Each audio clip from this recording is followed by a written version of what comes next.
Hey everybody, how are you doing? How are you all in YouTube land out there? It is a gorgeous day today here in Florida. It's probably going to be almost 80 degrees.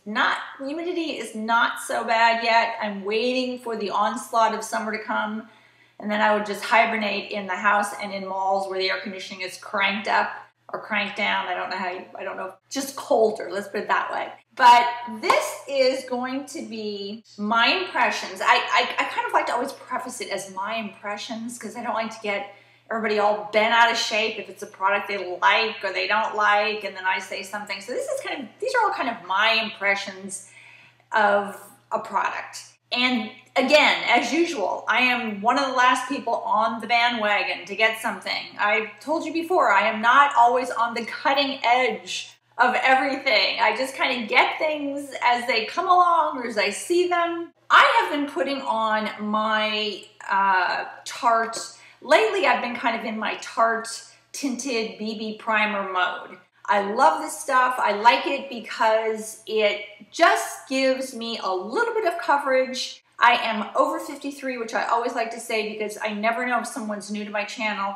I'm over 53, I have lines and wrinkles. I don't like to look like these old ladies that have caked on foundation with tons of eye makeup, dark red lips. I like to look younger. So I have found that in order to kind of make myself look younger, less is best. Even if I have a little bit of hyperpigmentation going on and stuff like that, in order to cover it and make it look cakey, it's just not worth it. So I like kind of a lightweight look, not a lot of makeup. So I recently was putting on my Tarte tinted BB primer, whatever you call it. I don't have the name right in front of me. I'm probably slaughtering exactly what the title is of that product. But I normally put it on with my brush. And I actually thought the brush was actually working. I have a really nice Sonia Keshik brush that I like, and I've been using that. Well, the last time I was at Sephora, I thought, what the heck? I am going to try this beauty blender that everybody is raving about and see how that goes on, you know, how that compares with the application with the brush. And what I got was, I figured sponges don't last very long, so if I'm going to buy it and have this darn thing shipped or purchase this in the store, I might as well get 2 sponges because I know, you know, sponges, they never last really long. So I got the 2 for sponge with the cleanser. And I think this was about $39.95, so probably close to $40. These sponges are supposed to last, if you take care of them, about 3 to 4 months. They're great because they are not latex and they're hypoallergenic. And they're supposed to, once you dip this in water and then kind of squeeze out the excess water, they're supposed to give you a really flawless finish of your skin. And I have to admit, I was really reluctant to kind of like this overly priced sponge because, come on, think about it. $39 and change for 2 sponges and a cleanser. Come on, that's a little expensive. I wish the price was a little less.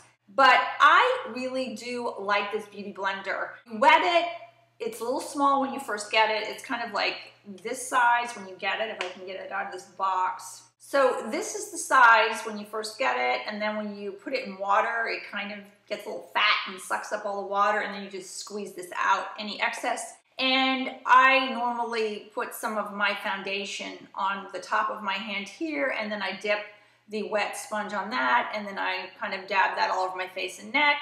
I really, really like this, and I know some people don't, but I find this excellent for blending in my concealer.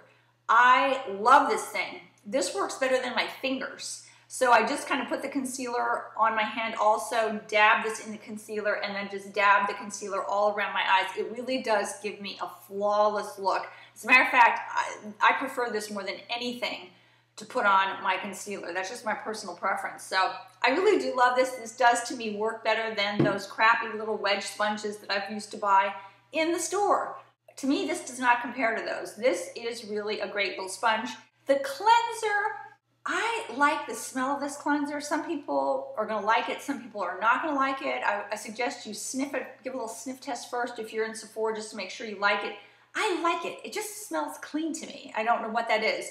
And the way this works is it's about 5 fluid ounces. It has this little cap on top. You lift up this cap it has this little kind of plunger thing.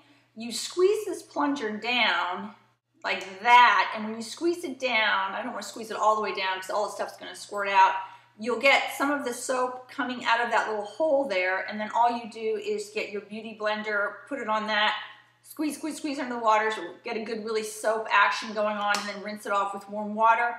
Just have to be really careful with this. It is a very kind of dainty little sponge, so you don't want to dig your fingernails in the sponge. But if you're really careful and don't do that and are very gentle with it, I think it's probably going to last the 3 months that they say it is. Do you need the cleanser? It's kind of a take or leave. I was kind of hoping that this cleanser would totally remove all the makeup from my beauty blender so that it would be perfectly pristine and pink every time, but it really doesn't. I used the cleanser several times on this, and you can still see where I still have my foundation / concealer still staining this beauty blender. And that was kind of the main reason I purchased this. I thought maybe this would take the stains out better than my regular kind of hand soap, but it really doesn't. Would I purchase this again? I consider this kind of a luxury item. Obviously, I would purchase the beauty blender alone again. I really do like those for blending in my makeup and my concealer. I consider kind of the soaper a luxury item. Not necessary, but kind of nice. I just kind of like the smell of it. When I put it on the sponge, it kind of makes my sponge just kind of feel cleaner, just smell cleaner. I just kind of like the aroma of this. So not necessary, but nice. I guess that's what I'm going to call this. But beauty blender, yes, yes, yes. I like this. If you are someone that uses a brush and you still feel maybe it's a little streaky or you just want to give it a try, I think this beauty blender is great. I don't think this would work for powders. I don't know. If you wear like a mineral powder, there's like no way I can imagine this working for that. But if you use a liquid kind of foundation primer, I use this with my BB cream and love it. It does to me, even though I've read reviews where people said that this kind of makes their foundation last longer, for me, this kind of sucks up my tinted BB cream. I tend to use more BB cream when I'm using the sponge than when I'm using the brush. I don't know why, but this is kind of a little bit of a soaker-upper of it. So that aspect of it is not the best because it's using up my product, but I absolutely do love the way this applies my makeup. So A+ for the beauty blender, and for the soaper, just nice but not necessary. Hope you guys have a good day. See you, bye. Bye from YouTube.